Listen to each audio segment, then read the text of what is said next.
사도행전 26장 1절에서 8절 소망으로 말미암는 고난, 소망 때문에 당하는 고난이라는 말씀의 제목으로 함께 은혜를 나누겠습니다. 하나님의 말씀으로 받으시면서 한 절 한 절 교독하겠습니다. 제가 먼저 읽겠습니다. 아그리빠가 바울에게 이르되 너를 위하여 말하기를 내게 허락하노라 하니 이에 바울이 손을 들어 변명하되 아그리빠여 유대인이 고발하는 모든 일들은 너희는 앞에서 변명하게 된 것을 알겠나이다. 특히 당신이 유대인의 모든 풍속과 문제를 아심이니이다. 그러므로 내 말을 너그러이 들으시기를 바라나이다. 내가 처음부터 내 민족과 더불어 유대 사람에서 젊었을 때 생활하는 상황을 유대인이 다 알아라. 일찍부터 나를 알았으니 그들이 증언하려 하면 내가 우리 종교의 가장 엄한 팔을 따라 바리새인의 생활을 하였다고 할 것이라. 이제로 들어서 신경을 받는 것은 하나님의 우리 조상에게 약속하신 것을 바라니 이 약속은 우리 12지파가 밤낮으로 간절히 하나님을 받들어 섬김으로 얻기를 바라는 바인데 아그리빠 왕이여 이 소망으로 말미암아 내가 유대인들에게 고소를 당하는 것이니이다. 당신들은 하나님이 죽은 사람을 살리심을 어찌하여 못 믿을 것으로 여기나이다. 아멘. 소망으로 말미암는 고난이라는 말씀의 제목을 함께 주님이 주시는 은혜를 나누도록 하겠습니다. 사랑하는 여러분, 우리는 지난주에 세상의 최고 권력자들 앞에서 재판을 당하고 있는 사도의 모습을 함께 보았어요. 세상의 큰 권세와 위협 앞에서도 지금 불의하고 부당한 재판을 받고 있지만 사도의 모습은 매우 당당합니다. 그렇게 성도가 당당할 수 있었던 이유가 무엇입니까? 돈도 권력도 명예도 없는 죄수의 신분으로 감옥에 갇혀있는 아무것도 할 수 없는 아무것도 없는 자 같으나 그 안에 보배가 있었습니다. 그 보배를 가진 자로 하나님의 영광을 아는 자로 모든 것을 간직한 사람처럼 당당하게 하나님의 복음을 전하고 있는 한 성도의 모습을 함께 우리는 보고 확인했습니다. 사랑하는 여러분, 저와 여러분도 보여지는 세상의 돈과 권력보다 보이지 아니하시는 크신 하나님을 볼 수 있는 믿음의 눈이 열린 자로서 세상을 보고 또 우리와 함께 하시는 하나님을 보고 세상 앞에서도 당당하고 세상이 감당치 못할 사람들로 살아가시기를 주님의 이름으로 간절히 축원을 드립니다. 네, 축원했으니 여기서 예배 마쳐지면 좋겠죠. 네. 하지만 축원은 축복하고 소원한다는 의미지 예배가 끝난다는 말이 아니에요. 이제 시작입니다. 아무튼 오늘 많은 교우님들의 많은 소망과 끊임없는 요청을 받아들여서 가능하면 짧게 말씀을 전하려고 애써보겠지만 가능할지 모르겠습니다. 짧게 한다니까 여러분에게는 기쁜 소식으로 들릴 수 있겠지만 실제로는 좋지 않을 수 있어요. 왜냐하면 설교의 분량이 짧아지는 것은요, 시간의 양과 또 내용의 질에 있어서 많은 부분 줄어드는 것이기 때문에 오늘 본문의 내용을 물리적인 시간의 한계 때문에 다 다루지 못해요. 실질적으로 준비한 건 많지만 다 잘라내고 가지치고 한 4분의 1, 3분의 1만 가지고 섰습니다. 네. 궁금하신 분들, 더 듣고 싶다 하시는 분들은 개인적으로 찾아와 주세요. 그럼 제가 이 본문 한 절 한 절에 대해서 따로 특별히 강의를 해드리겠습니다. 하지만 모든 성도님들이 원하지 않는 걸 알기 때문에 오늘은 한두 절 본문 내용에 가장 중요하다 생각되는 것만 가지고 하나님 말씀을 함께 나누기 원합니다. 오늘 본문에 나오고 있는 사도는요, 무려 벌써 5번째 불의한 재판을 받고 있는 중이에요. 그럼 왜 이러한 재판을 받고 있습니까? 6절에 그 이유가 나와 있는데요. 6절 말씀 함께 읽겠습니다. 시작. 이제도 역에 서서 신문 받는 것은 하나님이 우리 조상에게 약속하신 것을 바라는 까닭입니다. 제가 여기서 재판받고 있는 것, 신문받고 있는 것은 하나님이 우리 조상에게 약속하신 것을 바라는 까닭입니다. 왜 재판을 받고 있다고 하죠? 하나님의 약속 때문에 재판을 받고 신문을 받고 있다는 거예요. 하나님의 말씀 때문에, 하나님의 언약 때문에 재판을 받고 고난을 당하고 있다는 것이죠. 조금 더 구체적인 내용은 7절에 나오는데요. 그럼 왜 사도가 이러한 고난을 당하는 것입니까? 7절 말씀 함께 읽겠습니다. 시작. 이 약속은 우리 12지파가 밤낮으로 간절히 하나님을 받들어 섬김으로 얻기를 바라는 바인데, 아그리파 왕이여, 이 소망으로 말미암아 내가 유대인들에게 고소를 당하는 것이니. 구체적으로 나와 있어요. 7절 말씀 자세히 주목해서 보시기 바랍니다. 왜 지금 고난을 당한다고요? 왜 고소를 당해서 지금 재판에 서 있다고요? 이 소망으로 말미암아, 오늘 제목이죠. 이 소망으로 말미암아 내가 고난을 당하고 있습니다.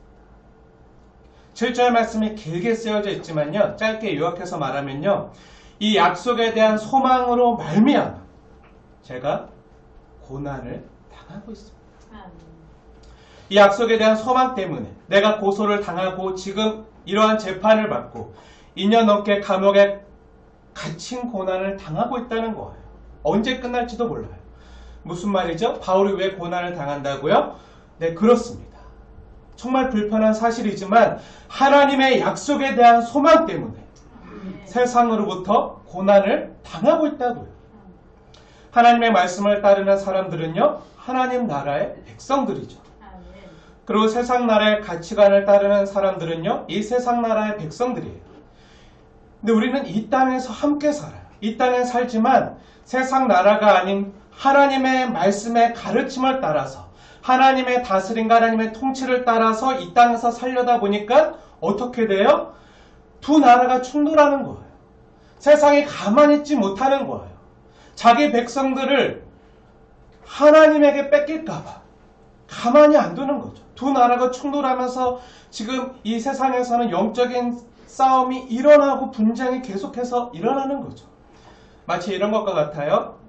원래 하나님께서 우리에게 주신 나라였지만 사단 마귀가 침략해서 빼앗아갔어요. 예전 구한말 우리나라를 한번 생각해 보세요. 일본이 침략해와서 나라를 빼앗고 주권을 빼앗고 창씨 개명을 시키고 대한민국 사람이 아니라 일본 제국의 한국 시민으로 삼은 적이 있어요. 그때 우리는 삼천리 반도 우리나라 땅에 살지만 일본의 통치를 받는 일본 시민으로 사는 거죠. 그때 대한 독립을 꿈꾸면서 일본 총독부의 통치가 아니라 우리나라에 놓지만 저기 상해에 있는 대한민국 임시정부의 통치를 받아 살아가는 사람들이 이 땅에 있었어요. 이 땅에 살지만 일본 국민이 아니라 대한민국 백성으로 대한독립 만세를 부르며 사는 사람들이 있는 거예요. 그러니까 어떻게 돼요? 창씨개명을 시키고 신사참배를 시키고 우상숭배를 강요하는 일본에 맞서서 신사참배를 반대하고 대한독립 만세를 외치면서 이 땅에서 대한민국 임시정부의 통치를 받으면서 독립운동을 하니까 어떻게 돼요? 조선 총독부나 일본 순사들이요 가만히 있지 못하는 거예요. 그래서 핍박을 하고 감옥에 가두고 고문을 하고 고난을 당하는 거예요. 어찌 보면 악한 영들과 세상 권세자들이 다스리는 이 땅에서 하나님의 백성으로 산다는 것은요, 이 땅에서 하나님 나라 만세운동을 벌이면서 사는 것과 똑같은 거예요. 죄와 사망이 다스리는 세상 나라에서 죄와 사망의 통치를 거부하고 사는 거죠. 대신 하나님의 의와 말씀의 통치를 받으며 세상 나라로부터 독립운동을 벌이면서 사는 거예요. 그러니까 어떻게 돼요? 세상 나라를 가만히 있지 못하는 거예요. 박해하는 거죠. 사랑하는 여러분, 왜 성도가 고난을 당합니까? 죄와 사망이 지배하고 다스리는 세상 나라가 아닌 하나님의 말씀 때문에 그 말씀을 지키려다 보니까 세상으로부터 고난을 당하는 거죠. 언젠가 죄와 사망이 지배하는 이 나라에 광복이 올 것이다.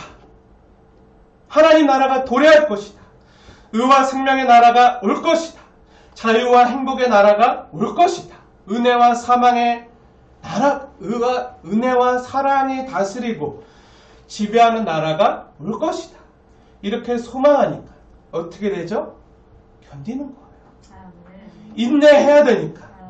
하지만 아직은 악한 세력에 짓눌려 살아가다 보니까 이렇게 기다리며 사는 게 힘든 거죠. 그렇게 힘든데 세상은 자꾸 속여요. 어차피 광복 안 돼. 어차피 너희들은 일본 제국 시민으로 평생 죽을 때까지 살아야 돼. 너희 자손들도 그렇게 살아야 돼. 그러니 소망을 이제 포기하고 창씨 개명하고 그리고 살아. 어차피 너희들은 일본 제국 시민이니까 앞으로 어쩔 수 없으니까 너뿐만 아니라 너의 자손을 생각해야지. 너의 자녀들, 너의 손주들. 앞으로 그들을 생각하면 너가 빨리 마음을 돌이키고 그들을 위해서 그들을 이 땅에서 좀 편안하고 안정되게 또 공부시키고 또 한 사람의 몫을 감당한 사람이 되도록 하려면 빨리 창씨 개명하고 저 대한민국 임시정부의 통치를 받지 말고 조선 총독부의 통치를 받아서 천황의 말대로 살아. 이렇게 자꾸 속이는 거야. 어차피 이 세상 나라가 전부인데 이 세상에서 살 때보다 이 세상에서 살 때 너희들은 남보다 더 많은 돈을 가져야지, 남보다 더 많은 권력을 가져야지 남에게 불임이나 지배를 당하지 않고 살 수가 있어. 돈과 권력이 없으면 돈과 권력이 있는 사람들에 의해서 너희들의 시간과 너희들의 노동력이 빼앗기잖아. 그럼 너희들의 시간과 너희들의 노동력을 그들에게 제공해야 되고, 그렇게 되면 어떻게 돼? 너희들의 시간과 자유를 억압받으니까 너희 자신들의 행복과 안녕을 위해서라도 또 너희들의 자녀를 위해서라도 남보다 더 많은 돈과 권력을 너희들 스스로 확보해야 돼.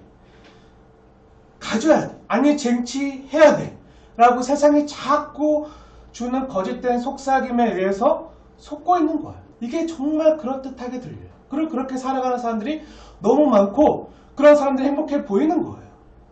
성경은 탐심이 우상 숭배라고 하는데 오늘날 바로 이러한 돈과 권력에 대한 탐심과 욕망이 현대인들의 우상이 되어버렸어요.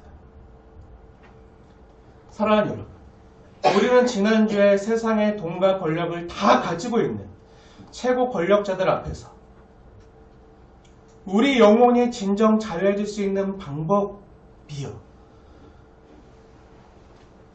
유일한 방법이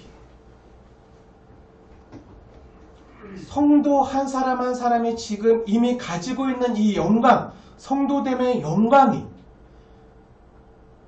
세상 최고 권력자들보다 그들이 갖고 있는 돈이나 권력보다 우리가 가지고 있는 것이 더 귀하고 가치 있는 것임을 알 때 비로소 세상으로부터 진정 자유해질 수 있다고 함께 은혜를 나누었어요. 사도를 보세요. 오늘 본문에 나오고 있는 한 성도를 보세요. 감옥에 갇혀서 자유를 억압당하면서 모든 것을 다 잃어버린 자로 남루한 모습으로 서 있어요. 하지만 하나님을 가진 자로, 하나님을 소유한 자로서 모든 것을 다 가진 자로 당당한 모습과 자세로 세상을 향해서 자신에게 있는 것을 여유롭고 너그럽게 주는 자의 위치와 모습으로 서 있는 것을 우리는 함께 보았어요.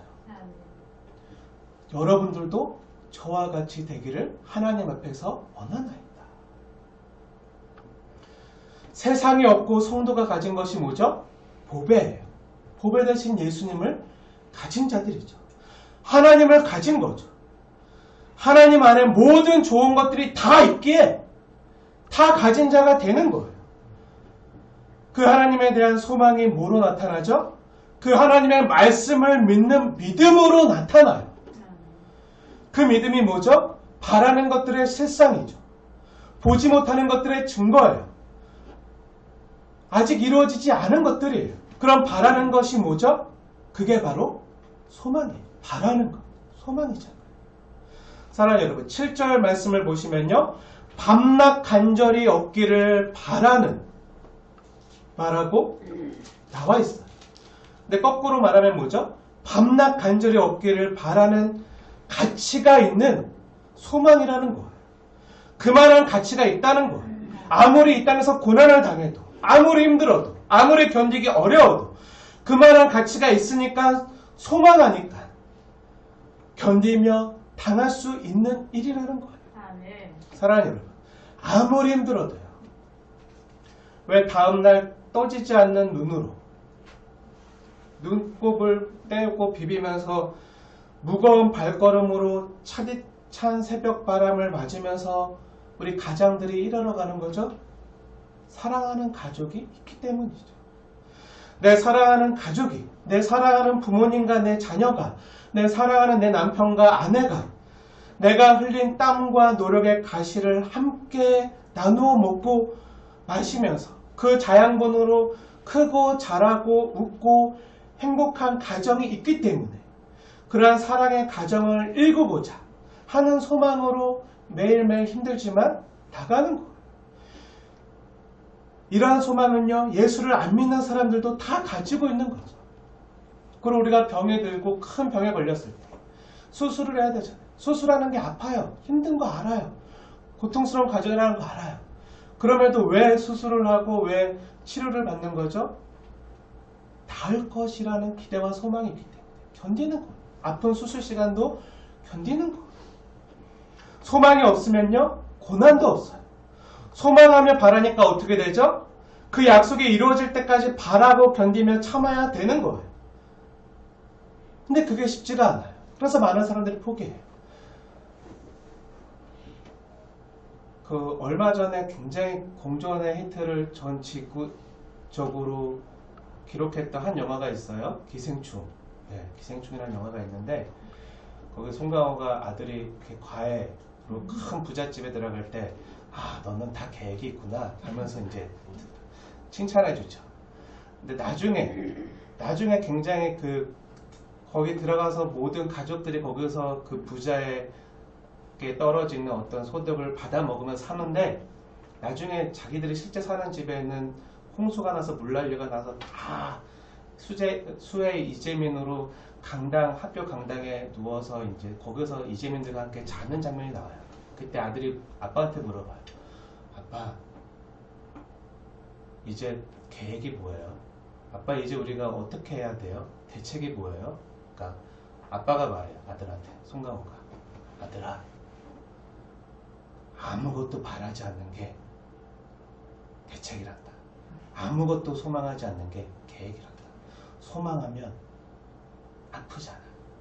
소망하면 안 되잖아. 안 이루어지잖아. 근데 아무것도 소망하지 않으니까 어떻게 돼? 우리 오늘 갈 데도 없고 쉴 곳도 없었는데 이렇게 나라에서 정부에서 다 잘 곳도 제공해주고 다 이렇게 편히 쉴 곳도 제공해주잖아. 기대하지 않는 게 대책이란다. 이렇게 말해요. 사람들이 소망하고 바라는데 안 이루어지니까 너무 아프고 힘드니까 소망하지 않는, 더 이상 바라지 않는 현대인들의 모습을 그려주고 있어요. 얼마나 마음이 그 장면을 보면서 오늘날 현대인들의 모습이 바로 이렇구나. 더 이상 소망할 수 없는, 바랄 수 없는, 기대할 수 없는 세상 가운데 정말 힘겹게 하루하루를 버텨내고 살아내고 있는 거예요.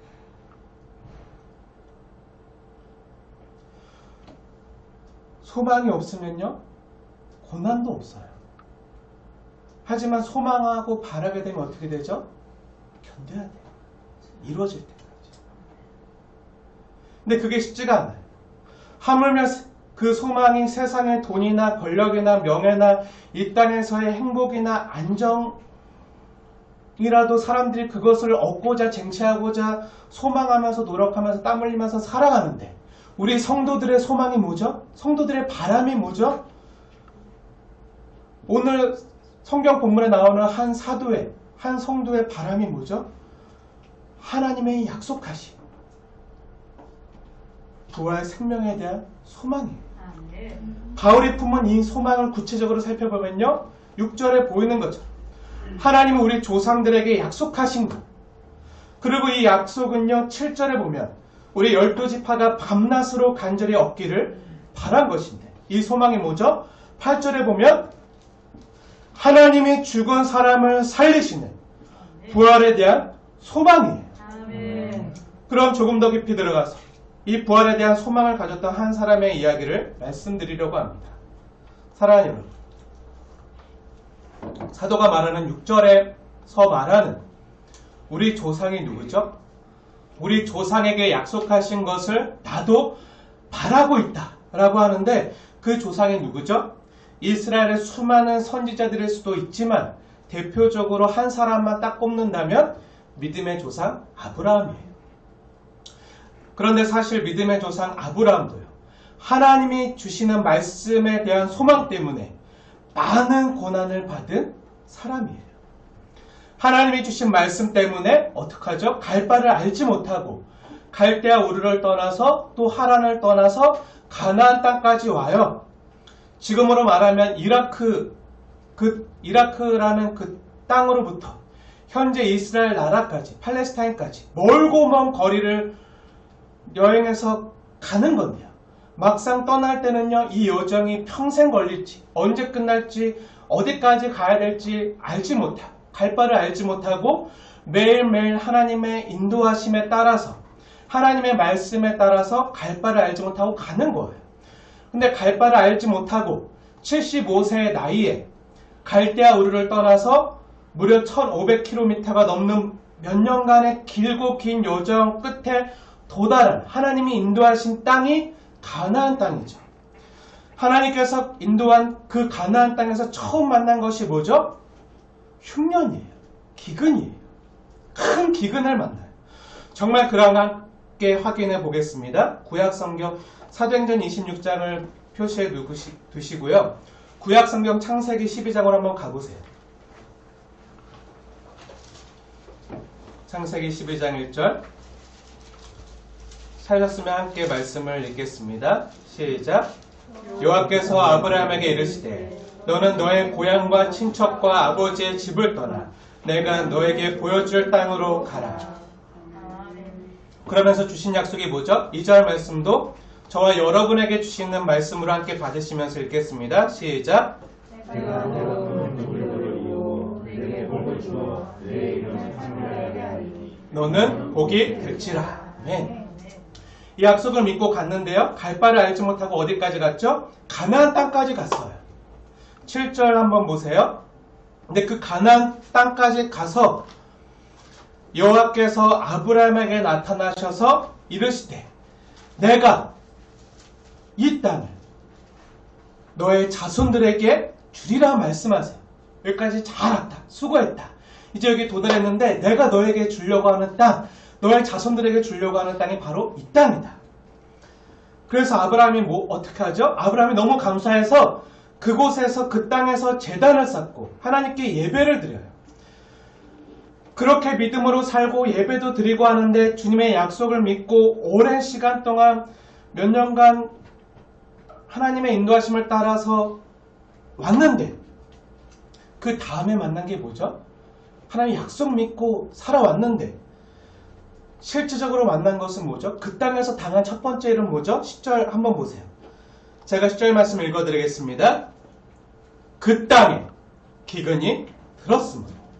하나님이 인도하신 땅에 하나님의 약속 믿고 왔는데 기근이 든 거예요.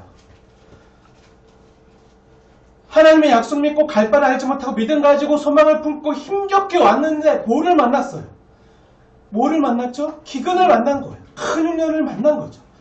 믿음으로 모든 걸 걸고 떠났지만 그리고 약속하신 곳으로 갔어요. 너무 감사해서 그곳에서 하나님께 예배를 드리고 정말 믿음으로 살겠다고 다짐하고 하나님께 제사를 드리고 막 이렇게 믿음으로 살려고 했는데 만나는 게 뭐죠? 기근이에요. 가난을 겪게 되는 거죠. 믿음으로 살아도 말씀에 순종해도요, 자신의 전 생애를 걸고 힘들게 인도하심에 따라서 갈 바를 알지 못한 채 그렇게 살아왔지만 기근을 만날 수 있다는 거예요. 믿음의 조상도 그랬어요. 하나님의 말씀에 순종해서 힘들게 고향 친척 아베 집을 떠나서 약속하신 땅에 들어왔는데 나의 믿음의 행진과 발걸음에 하나님이 보답하시는 것이 고작 기근과 흉년이란 말인가? 이러한 고통이란 말인가? 그럼 나를 믿고 함께 온 내 가족들과 내가 돌봐야 될 사람들은 어쩌란 말인가? 본토 친척 내 아비 집에 있었으면 평안했을 텐데, 안정을 누렸을 텐데, 나를 믿고 힘들게 따라와준 내가 돌봐야 될 사람들은 어쩌란 말인가? 저라면 이러한 당혹감과 의문이 들었을 수도 있었을 것 같아요. 하지만 아브라함에게 이러한 의문을 뛰어넘는 무엇인가가 있었어요. 그게 뭐죠? 하나님의 약속이 있는 거예요. 아직 보이는 것이 없어요. 보이는 것이라 그러면 기근밖에 없어요. 그럼 언제 하나님께서 이 땅에서 너의 자손들에게 이 땅을 내가 줄 것이라 했는데 자손도 없어요. 이 일이 언제 이루어질지 몰라요. 하나님의 약속만 있어요. 하지만 아브라함은 이 하나님의 약속을 믿었어요. 무엇을 믿은 거죠? 하나님의 약속을 믿은 거죠. 너로 큰 민족을 이루게 하겠다. 근데 민족을 이루려면 뭐가 있어야 되죠? 많은 자손들이 있어야 돼요. 근데 아직 없잖아요. 하지만 아브라함은 그걸 믿었어요. 7절에 하나님이 주신 말씀, 이 가나안 땅을 너의 자손에게 주리라 하신 그 말씀을 믿은 거죠. 자손이 없을 때 믿은 거예요. 아브라함이 100세가 될 때까지 자손이 없었어요. 아브라함의 아내 사레가 경수가 끊어지고 90살 할머니가 될 때까지 자녀가 없었지만 아브라함은 소망 중에 바라고 믿은 거죠. 하나님은 그것을 의로 여기셨어요. 하나님이 아브라함의 이 믿음을 의로 여기셨다고 하셨을 때는요, 이 아브라함의 때, 여러분, 이때 아브라함이 살고 있던 그때 율법이 있었나요? 없었나요? 율법이 아직 안 주어졌을 때예요. 아직 창세기예요. 출애굽기까지 안 갔어요. 네, 율법이 없었어요. 율법은 아브라함으로부터 400년 후에 모세 때 받은 거예요. 출애굽해서 받은 거예요. 그럼 이때 아브라함이 할례를 했었나요? 안 했었나요? 이 하나님의 약속을 받을 그때는요, 할례를 아직 하지 않았어요. 후에 아브라함이 할례를 하지만 이 하나님의 약속을 믿고 받을 때는요, 할례 받지 않은 때였어요. 창세기에도 자세히 나와 있지만요, 이러한 내용들이 구체적으로 쓰여 있는 장이 있는데 어디에 나와 있죠? 네, 사도행전에도 무수히 많이 나와 있지만 구체적으로 명시적으로 나와 있는 성경에 있는데 로마서에 나와 있어요. 한 2주 전에도 부활에 대한 소망에 대해서 함께 나누면서 함께 살펴봤지만 다시 한번 보겠습니다. 바울 사도가 로마에 있는 성도들에게 복음을 어떻게 써서 보냈죠? 로마서 4장을 한번 보세요. 로마서 4장.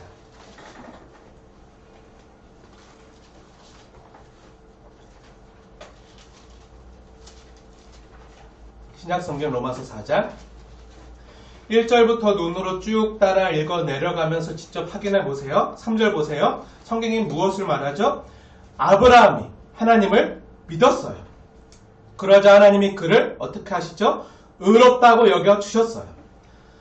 때로는 아내도 팔아먹을 뻔하고요. 거짓말도 많이 하고요. 불의한 것도 많았지만 할례도 안 하고 율법도 없이 살았지만 하나님이 그를 의롭다고 여겨 주셨어요. 그 시점이 언제인지 잘 보세요. 그리고 결정적으로 하나님께서 아브라함을 믿음의 조상으로 세운 이유가 있는데 그게 뭐죠? 이스라엘 민족뿐 아니라 우리 모든 믿는 사람의 조상이 되게 하신 그 결정적인 이유가 뭐죠? 17절 보세요. 4장 17절 말씀 함께 읽겠습니다. 시작.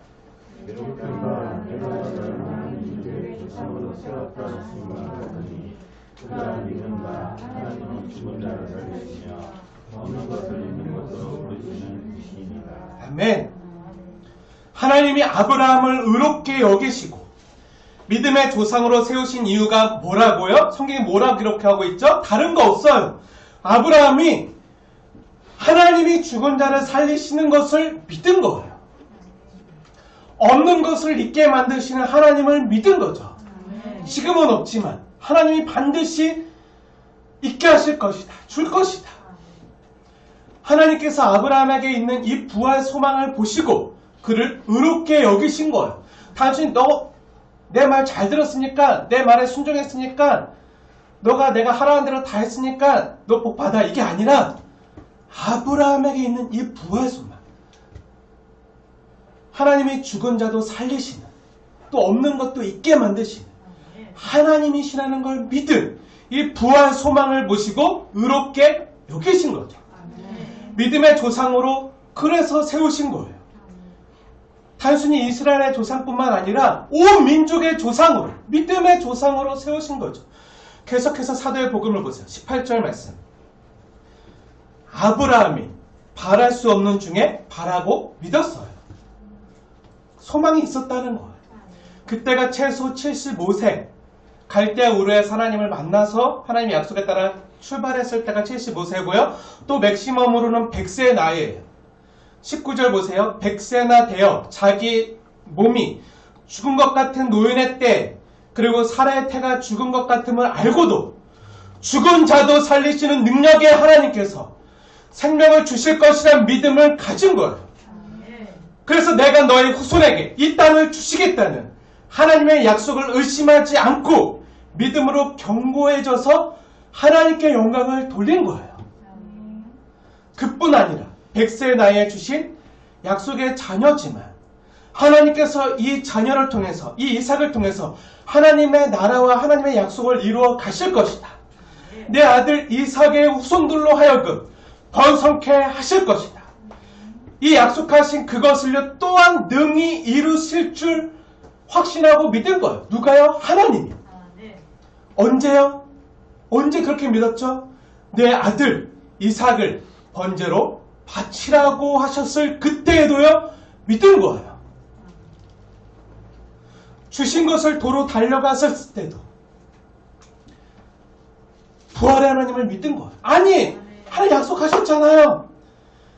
내 자손들에게 이 땅을 주시겠다고 하셨잖아요. 하나밖에 없는 내 자녀, 하나밖에 없는 독자 이삭을 하나님께 드리면, 번제로 드리면 어떻게 내 자손들이 이 땅을 누릴 수가 있어요?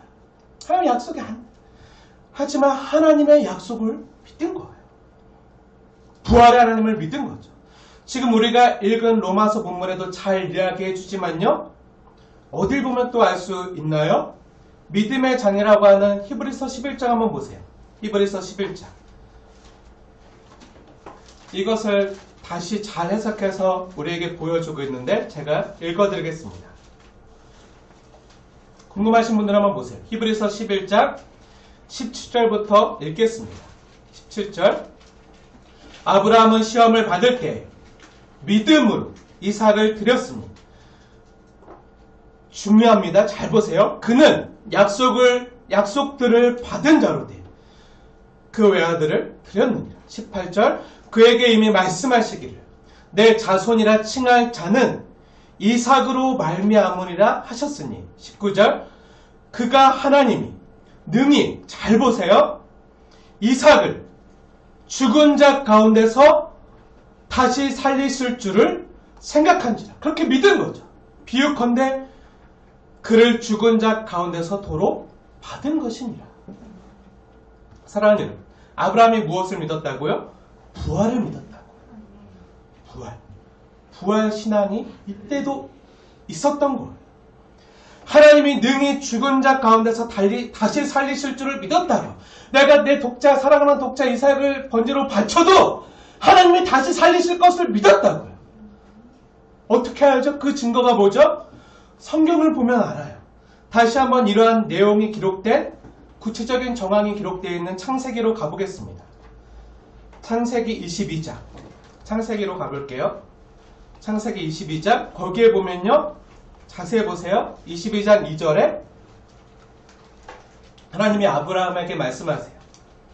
내 아들, 내 사랑하는 독자 이삭을 데리고 가서 번제로 드리라 말씀하세요. 그런데 아브라함이 그대로 순종해요. 순종할 수 있었던 이유와 근거가 뭐죠? 히브리서의 원저자 되시는 성령 하나님께서는요, 아브라함에게 부활의 믿음이 있었다고 하는데 그 증거가 뭐죠? 5절 말씀 한번 자세히 보세요. 5절 말씀 제가 읽겠습니다. 자세히 주목해서 보십시오. 이에 아브라함이 종들에게 이르되 너희는 나귀와 함께 여기서 기다려라. 내가 아이와 함께 저기 모리아 산에 가서 예배하고, 잘 보세요. 내가 너희에게로 돌아오리라 하고 하나요? 아니면 우리가 너희에게로 돌아오리라 하고 기록되어 있나요? 우리가. 종들은 다 두고 너희들은 여기서 기다려라. 내가 아이와 함께 단 둘이 가서 하나님을 예배하고, 그리고 우리가 나와 이삭이 함께 너에게로 다시 돌아오리라. 부활신앙이 이미 이때부터 있었던 거예요. 아브라함의 종들에게 뭐라고 한다고요? 너희는 기다려. 내가 아이와 함께 모리아 산에 가서 예배하고 나서 어떻게 한다고요? 이삭을 번제로 드리고 혼자 돌아온다고 했나요? 아니죠. 나와 내 아들 이삭, 우리가 함께 저기 가서 예배하고 우리가 나와 이삭이 너희에게로 함께 돌아오리라. 여기 이미 아브라함에게 죽은 자도 살리시고 없는 것도 있게 만드시는 하나님에 대한 믿음이 있는 거예요. 이 부활 소망이 있는 거죠. 하나님께서 이것을 의로 여기셨다는 거예요. 그래서 믿음의 조상으로 세우셨다는 거예요. 지금 바울이 유대의 왕이었던 아그리빠 왕에게 말하고 있는 소망이 바로 이거예요. 그 소망 때문에 자기도 지금 고소를 받았고, 또 이 소망이 있기에 아그리빠 왕뿐만 아니라 지금 내 말을 듣고 있는 모든 사람들이 다 나와 같이, 결박된 것 빼고 다 나와 같이 그리스도인들이 되기를 하나님 앞에서 간절히 원한다는 거예요. 내가 말하고 있는 이 소망, 이 소망을 유대인인 유대 아그리빠 왕인 당신도 알고 있지 않습니까? 저 베스도는 이방인이라 모른다고 해도 당신은 이 나라를, 이스라엘을 다스리는 왕으로서 우리 믿음의 조상이라고 하는 이 아브라함이 가졌던 이걸 알고 있지 않습니까? 그리고 당신과 나를 고소하는 유대인들 역시 하나님이 죽은 사람을 살리심을, 이 아브라함의 믿음을 다 알고 있을 터인데 어째요 하나님이 죽은 자를 살리시는 것을 어째요 못 믿을 것으로, 하나님이 예수를 죽은 자 가운데 살리신 것을 어째요 못 믿을 것으로 여기시나이까? 지금 이렇게 말하고 있는 거예요. 사랑하는 여러분, 여러분에게는 죽은 자도 살리시는 하나님에 대한 부활 소망이 있으십니까? 이 땅에서의 삶이 전부가 아니라 부활의 첫 열매 되신 예수님을 믿는 우리가 부활의 나중 열매가 되어서 우리가 다 함께 새로운 영화로운 몸으로 부활해서 영생을 주님과 함께 누리게 될 것을 믿으십니까? 사랑하는 여러분, 우리의 믿음은요 막연한 것이 아닙니다. 뭐 그냥 나중에 어떻게 되겠지 하는 것이 아니죠. 우리 그리스도인의 소망은요 이러한 분명한 소망입니다. 부활에 대한 소망이 있는 거예요. 그 부활에 대한 소망이 현실을 이기게 만드는 거예요. 여러분은 이러한 부활에 대한 소망이 있으십니까? 아브라함에게 이 소망이 있었기에 이 땅에서의 힘든 고난을 이겨낼 수 있었어요. 여러분을 이 땅에서 살게 하고 또 살아내게 만드는, 현실을 이길 수 있게 하는 구체적인 소망은 무엇입니까? 그 약속과 소망 때문에 어떠한 대가와 고난을 당한다고 하더라도 결코 포기할 수 없는 소망이 있으십니까? 사랑하는 여러분, 그 소망이 어디 있습니까? 죽은 자도 살리시는 하나님에게만 있습니다. 죽었다가 다시 사신 부활하신 예수님에게 있습니다. 지금 사도행전 26장에서 다시 사도행전으로 돌아와 보세요. 사도행전 26장에서 사도가 담대히 증언하는 것이 바로 이거예요. 이 부활하신 예수님을 내가 만났기에, 내가 이것을 확실히 경험했기에 한때는 바리새인으로 여러분과 같이 복음의 해방자여 핍박자여 극악한 폭악자였던 내가 이제 완전히 변화돼요. 부활하신 예수님을 전하고 있는 겁니다. 여러분, 저를 보세요. 나도 예전에는 여러분과 같았던 사람이었어요. 여러분이 다 알고 있잖아요. 예루살렘에서 내가 어떻게 누구에게 교육을 받고 어떻게 살았는지, 바리새인으로 어떤 일을 하며 살았는지 다 알고 있잖아요. 저도 예전에는 여러분과 같았던 사람이었어요. 예수는 십자가에 죽은 일개 죄인이라 생각했습니다. 하나님의 저주를 받아 나무에 달려 죽은 실패한 죄인이라 생각했어요. 그런데 그 죽었던 예수를 하나님이 다시 살리셨고 그 부활하신 예수님을 제가 만났습니다. 저는 다시 살아나신 예수님을 만났습니다. 저는 제가 핍박했던 예수를 만났습니다. 죄인 중에 괴수를 주님께서 찾아주셨고 사랑해 주셨습니다. 그래서 달라진 저를 보세요. 무엇이 저를 변화시켰습니까? 여러분도 이것을 한번 생각해 보세요. 이것을 이해하세요. 그리고 내가 이 소망 때문에 지금 고난을 당하지만 담대하게 이 소망을 증거하고 외치는 이유를 이해해 보세요. 여기에 하나님의 역사가 있지 않습니까? 여기에 지금 내가 이 소망을 전하고 있는 이 모습이 여기에 하나님의 역사가 있지 않습니까? 이 소망 때문에 고난을 당해도, 말씀 때문에 핍박을 당해도, 그럼에도 온유하게, 담대하게, 넉넉함과 여유로운 모습, 여러분에게 내게 있는 것을 주고 싶어서 하나님 앞에 간절히 바라는, 나를 힘들게 하고 나를 괴롭게 하고 나를 정말 오랜 시간 동안 감옥에 잡아두고 고통스럽게 한 여러분이지만, 하지만 저는 여러분들을 전혀 원망하지 않고 내가 가지고 있는 이 소망, 나에게 있는 것, 이것을 여러분들도 함께 누리길 원합니다. 당신들도 저와 같이 되기를 원합니다. 제 안에 있는 이 담대함과 평화를 보세요. 주님께서 역사하고 계시지 않습니까?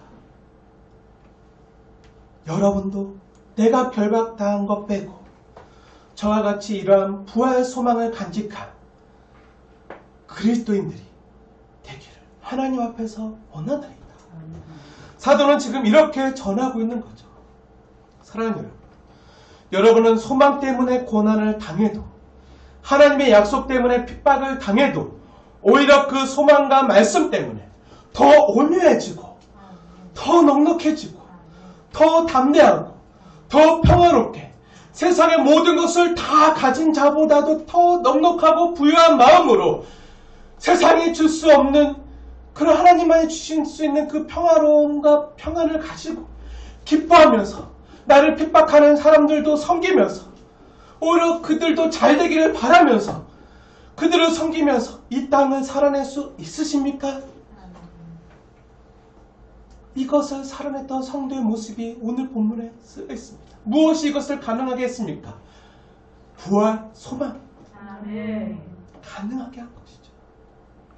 앞으로 우리가 이 땅에서 살아갈 날들이요, 지금까지 한 번도 살아보지 않은 새로운 날들이라 막막하고 두렵게 다가오기도 하지만요, 이 현실을 이겨낼 수 있는 힘이 어디 있죠? 약속과 소망을 주신 부활의 주님에게 있습니다. 믿음의 눈을 열면요,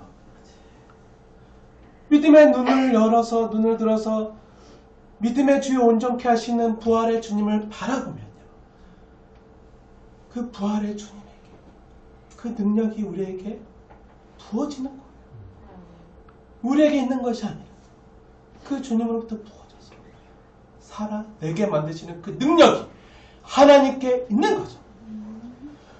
우리가 그분을 느끼든지 못 느끼든지 간에 우리를 어느 순간에도 포기치 않으시고 하나님의 신실한 약속에 근거해서 우리의 인생을 궁극적인 승리로 이끄시는 그 좋으신 하나님을 소망하며 바라보십시오. 사실 그 신실하신 하나님을 소망하는 것이요, 성도의 유일한 힘입니다. 아니, 거꾸로 말하자면요, 성경대로 바르게 다시 귀하고 복된 성도님들에게 말씀드리자면, 우리가 주님을 소망하기 전에 하나님께서 소망 없는 우리에게 먼저 소망을 두셨습니다. 부족한 우리지만 그럼에도 그 아들을 아끼지 아니하시고 우리에게 소망을 두시고 우리에게 그 아들의 생명을 다 내어주시고 하나님의 나라를 맡겨두셨습니다. 아멘. 그 증거가 무엇입니까? 자신의 아들 독자 예수 그리스도를 아끼지 아니하시고, 예전에 아브라함이 자기 아들 독자 이삭을 아끼지 아니하시고 드렸던 그 모리아 산, 그 모리아 산이 골고다 산이에요. 그 골고다 언덕 예수 그리스도를 그 자가에서 우리를 위해서 아끼지 아니하시고 다 내어주신, 물과 피를 다 쏟아 화목제물로 우리를 위해서 내어주신, 왜 그렇게 내어주셨죠? 우리에게 소망을 두셨기 때문에, 우리에게 소망을 두시고 그 하나님의 나라를 우리에게 맡겨두셨기 때문에, 우리를 향한 하나님의 사랑과 은혜 때문이죠. 왜죠? 우리를 향한 하나님의 기대가요, 우리를 향한 하나님의 소망이 우리에게 있었기 때문이에요.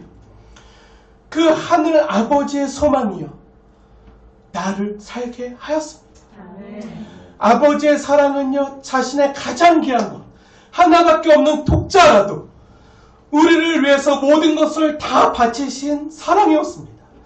그리고 저와 여러분을 의롭게 살게 하기 위하여 그 예수를 죽은 자 가운데서 다시 살리셨고, 허물로 죽은 우리 또한 그리스도와 함께 살리셨고, 또 함께 일으키사 이 땅에 살지만 그리스도 예수 안에서 함께 하늘에 안침받은 하나님의 나라의 후사가 되게 하셨습니다. 아멘. 이것이 성경이 증언하는 바입니다. 하나님의 기대와 소망 없이는 있을 수 없는 일들이었죠. 근데 하나님의 기대와 소망이 어디 있었습니까? 저와 여러분에게 있습니다.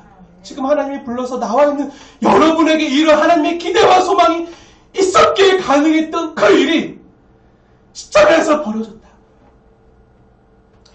이제 하나님의 기대와 그 소망에 우리의 삶으로 응답해야 될 차례입니다. 내 삶과 내 생명으로 대답을 해 줘야 됩니다. 정말 그리스도의 생명을 버리면서까지 하나님 아들의 생명값으로, 그 하나님의 독자의 생명값으로 값을 치르고 살 만큼, 대신할 만큼 가치 있는 성도인지를, 가치 있는 사람인지를 앞으로 우리에게 주어진 삶으로서 하나님 앞에 대답을 해 주어야 됩니다. 그리고 세상에 드러내야 됩니다. 우리가 살고 있는 지금 이 생명은요, 2000년 전 예수 그리스도의 생명을 대신한 생명입니다. 그래서 갈라디아서 2장 20절은 그런즉 이제 내가 산 것이 아니요 오직 내 안에 그리스도께서 사신 것이라, 이렇게 말합니다. 이런 엄청난 값진 선물을 받은 자답게 하나님이 소망을 두시고 이 땅에 하나님 나라를 맡기신 여러분 한 사람 한 사람, 주님의 백성답게 살아가는 저와 복된 성도님들 다 되어주시기를 주님의 이름으로 축원을 드립니다. 아멘.